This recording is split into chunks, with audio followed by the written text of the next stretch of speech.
hi friends सलाम नमस्ते मैं इफ्तिकार आपको आप लोगों को स्वागतम জনাইছো মোৰ ইউটিউব চেনেল যিটো নাম আছে মুল্লেট আসাম फ्रेंड्स আপোনালোকে চাব পাৰে ইয়াত নহৰু খেতি কৰিছে আৰু এইটো অলপ বেলেগ ধৰণে কৰিছে বৈজ্ঞানিক পদ্ধতিৰ দ্বাৰা কাৰণ ইয়াত মালচিং পেপাৰ দিছে আপোনালোকে চাব পাৰে আৰু মালচিং পেপাৰ দি আপোনালোকে চাব পাৰে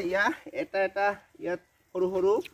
ফুটা কৰিছে প্ৰতিটো ফুটাতে এটাকে নহৰু ৰুই দিছে আৰু চাব পাৰে ইয়াত মানে চেহাৰা একদম বিৰাট ধুনিয়া হৈছে আৰু হাৰি পাতি কৰিছে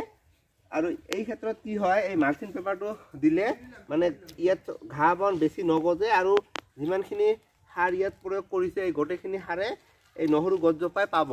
তাৰ ফলত নহৰুৰ যেটো মানে পৰিমাণ হ'ব হেতু ডাঙৰ ডাঙৰ নহৰু ওলাব এইটো গছৰ পৰা তে আপোনালোকে এনেকৈ কৰিব পাৰে অলপখিনি মাটিতে কৰিছে চাব পাৰে আপোনালোকে ঘৰত অলপখিনি ঠাইত এনেকৈ মালচিং পেপাৰ দি যদি নহৰু খেতি কৰিলে নিশ্চয় লাভান্বিত হ'ব তো ভিডিওটো কেনে লাগে আপোনালোকে জনাব